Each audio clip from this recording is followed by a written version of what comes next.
Itulah salah satu Indonesia, ya khasnya Indonesia seperti itu. Itulah yang kita gali. Sebenarnya banyak loh potensi-potensi itu. Contoh yang kuat banget tuh itu ada di Bali, Sumatera Barat, Aceh, itu NTT, luar biasa, NTT, ya, Kalimantan Barat itu kuat banget gitu loh. Jadi dengan semua itu suatu proses pidana masuk ke proses peradilan biasa itu janganlah gitu kan. Hanya panjang. Nah, kita menggali lah ya nilai adat yang di masing-masing di wilayah itu.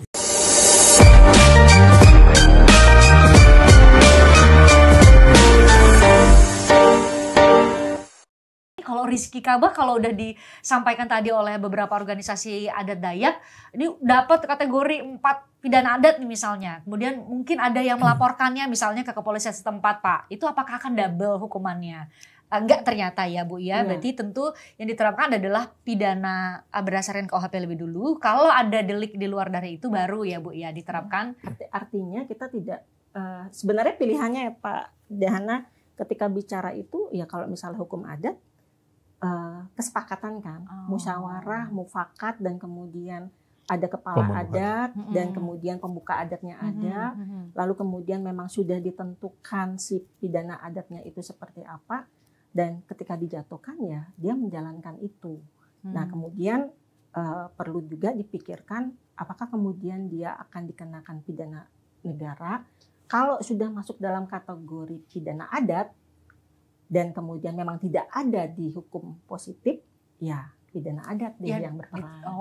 Gitu ya. Nah, termasuk juga Bu, kami kasih pertanyaan ke netizen. Kalau seandainya orang terdekat Anda terkena kasus hukum apa yang lebih dipilih untuk dikenakan nih?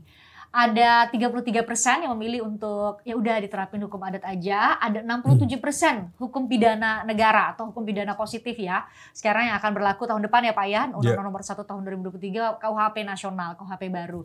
Ini kayak 50-50 Bu, mungkin karena saya nggak tahu faktor-faktornya pasti beda-beda, apakah masih takut ini hukum adat, karena kan nggak semua orang Bu, misalnya gini.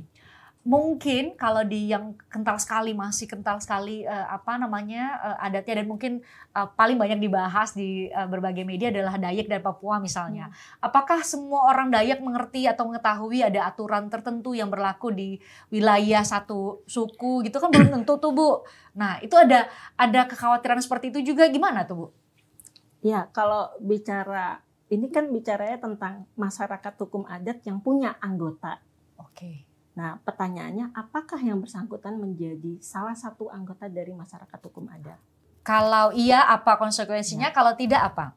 Ketika masuk ke dalam, sama seperti agama Islam saja ya Pak. Ketika bicara agama Islam kan berarti kita harus melaksanakan apa yang ditentukan oleh agama Islam. Ini sama seperti hukum adat juga. Artinya ketika dia masuk, saya ambil contoh kayak tadi seperti belum bahadat itu Dayak Nganjuk Bu. Dayak Nganjuk ada di Kalteng juga dan itu tersebar. Ketika dia memang masuk dalam kategori sebagai anggota dari Dayak Nganjuk, dia harus mengetahui sebenarnya batasannya apa sih di dalam hukum adatnya. Dan ini di Kalimantan Tengah. Kalau yang menarik di Bali juga Bu, di Bali itu ada mekanisme RJ yang itu masuk di dalam dari bottom up. Justru dari masyarakat sendiri ya? Penyelesaiannya tuh dari masyarakat di bawah. Sedangkan sebenarnya Bali itu mengkombinasikan antara top down sama bottom up. Dan itu yang menarik. Itu yang terjadi ya? Ya, dan kalau top down itu kan berarti kayak RJ itu sudah ada peraturan kejaksaan, peraturan kepolisian, lalu ada peraturan Mahkamah Agung. Diatur oleh negara dulu, itu organ negara baru kemudian diterapkan. Ini dari masyarakatnya sendiri. Kalau ya? masyarakat sendiri ada yang dia itu karena adatnya dia punya peraturan, dia kenakan kepada anggota-anggotanya tuh. Jadi kalau selesai di bottom up, dia akan naik ke atas.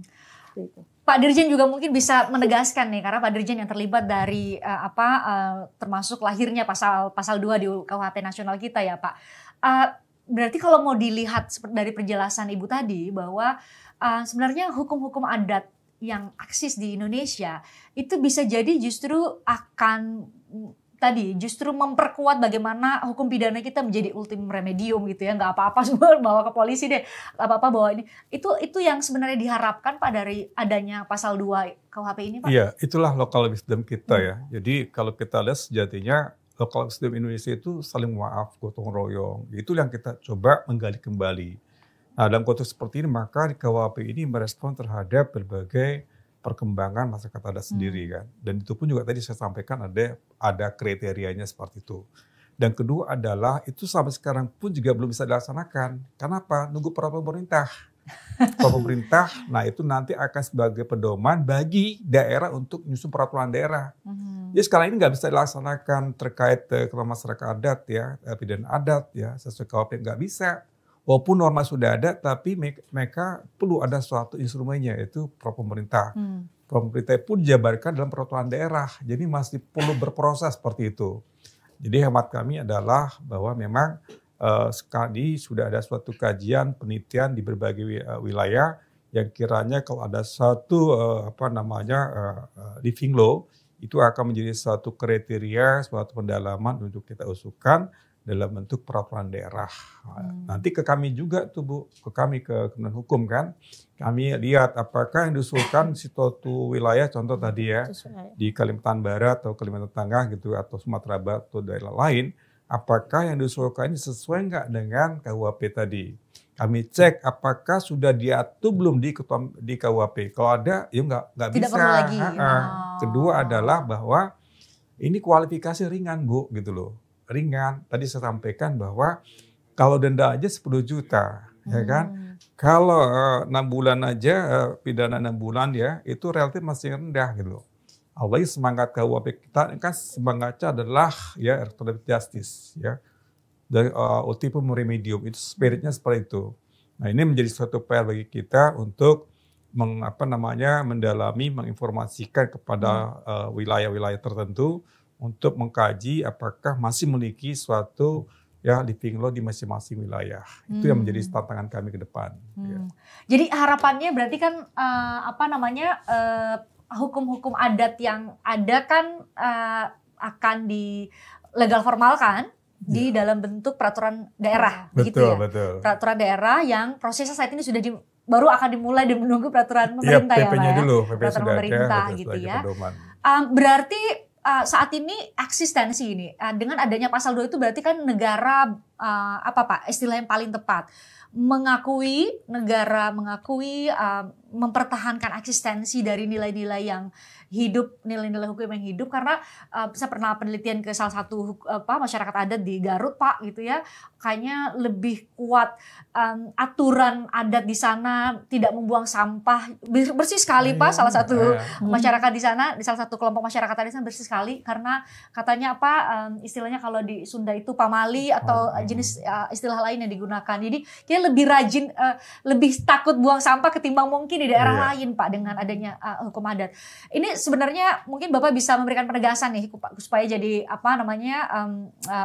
jadi dasar juga untuk persiapan peraturan-peraturan teknis untuk bisa benar-benar hukum adat atau pidana adat ini bisa mewujudkan keadilan di tengah masyarakat kita Pak. Ya, pertama adalah sudah ada norma dasar.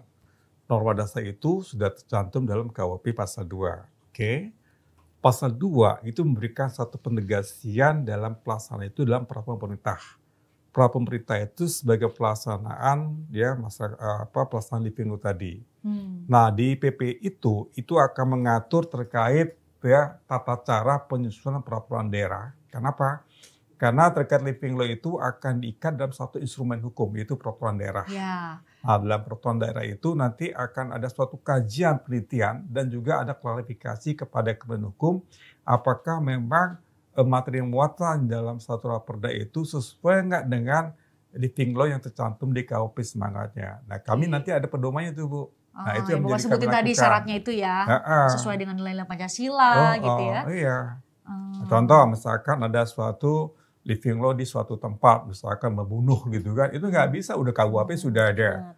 Menculik itu sudah ada. Jadi nggak akan terjadi lah ya Pak, saya sebagai masyarakat saya juga khawatir nih, jangan-jangan nih menurut hukum negara misalnya atau menurut KUHP saya nggak salah, tapi menurut hukum adat saya salah, atau menurut hukum adat saya nggak salah, tapi menurut hukum positif saya salah. Jadi itu kalau yang sudah diselesaikan melalui living law itu nggak bisa dibuka. Jadi sudah istilahnya deus in idem lah. Jadi suatu proses hukum yang sudah diselesaikan melalui jalur hukum adat itu tidak bisa lagi diajukan proses pidana biasa, nggak bisa. Oh, jadi nggak perlu khawatir ya kalau nggak ada ketidakpastian hukum, Pak. Jadi kalau sudah diselesaikan oleh masyarakat adat, maka tidak bisa lagi diajukan ke proses yang lainnya. Itulah salah satu Indonesia, ya khasnya Indonesia seperti itu. Itulah yang kita gali. Sebenarnya banyak loh potensi-potensi itu. Contoh yang kuat banget tuh itu ada di Bali, Sumatera Barat, Aceh, itu luar biasa, NTT, Kalimantan Barat itu kuat banget gitu loh. Jadi dengan semua itu suatu proses pidana masuk ke proses peradilan biasa itu janganlah gitu kan. Hanya panjang. Nah, kita menggalilah ya nilai adat yang di masing-masing di wilayah itu yang menjadi suatu keindonesiaan lah. Nah, ini saya jadi inget nih Pak, kita kayaknya tadi bicara konteks hukum adat nih dalam konteks udah sanksi aja nih, tapi kayaknya ini Pak, kan hukum juga termasuk adalah kesadaran hukum kita yang tadi saya bilang, kayak orang takut buang sampah kalau ditulis itu aturannya ketua RT nggak begitu takut deh. Tapi kalau itu aturan adat, ada sanksi adat yang diberikan mungkin tingkat kesadaran untuk tidak buang sampah itu lebih tinggi. Itu juga Bu sebenarnya yang diharapkan dengan adanya living law juga diakui oleh negara Bu. Jadi tingkat ketaatan terhadap aturan adat itu tuh mungkin lebih tinggi dibanding dengan mungkin peraturan positif yang kan kalau ini Pak harus beli undang-undangnya dulu Pak baru baca. Itu enggak Bu yang terjadi atau yang diharapkan? Kalau bicara tentang hukum adat, kita jangan lupa sebenarnya ketika bicara living law itu bukan cuma bicara hukum pidana ya, tapi juga ada hukum perdata. Nah kalau yang sekarang kita bicarakan ini adalah terkait dengan pidananya. Artinya ketika ada kriteria di mana kategori itu masuk ke dalam hukum adat itu ketika kemudian ada masyarakatnya, ada lembaganya, ada yang memimpin lembaganya. Lalu kemudian peraturan-peraturan yang kemudian nantinya itu ruangnya itu bukan cuma pidana saja, tapi perdata juga. Dan penghormatan terhadap pimpinan adat itu malah lebih lebih tinggi lagi, lebih tinggi dibandingkan memang dengan anggota ya. Artinya apa yang disampaikan oleh ketua adat itu biasanya lebih menjadi perhatian. Dan pendekatan-pendekatan yang sifatnya pidana adat atau hal-hal perbuatan yang lain itu akan lebih bisa tersosialisasi. Misalnya ada sosialisasi tentang apa, itu pendekatan ke ketua adatnya itu akan lebih bisa didengar. Ini juga termasuk sosialisasi ya Pak, terkait dengan hal ini, itu juga bisa dengan menggerakkan kepala adatnya. Seperti itu, ketua adatnya, atau nyebutnya damang kayak atau tembenggung kayak atau masing-masing daerah kan, suku berbeda-beda istilahnya ya Bu. Istilahnya. Dan itu ruang itu mungkin bisa dimanfaatkan oleh pemerintah baik yang pusat maupun daerah untuk bisa mensosialisasikan atau mengatakan bahwa ini ada loh hukum adat yang itu bisa masuk ke perda atau sebenarnya berkembang tanpa ada hukum perdanya. Karena tadi kita harus mengingat bukan cuma tentang hukum pidana, tapi living law-nya itu bisa dari sisi keperdataan. Demikian.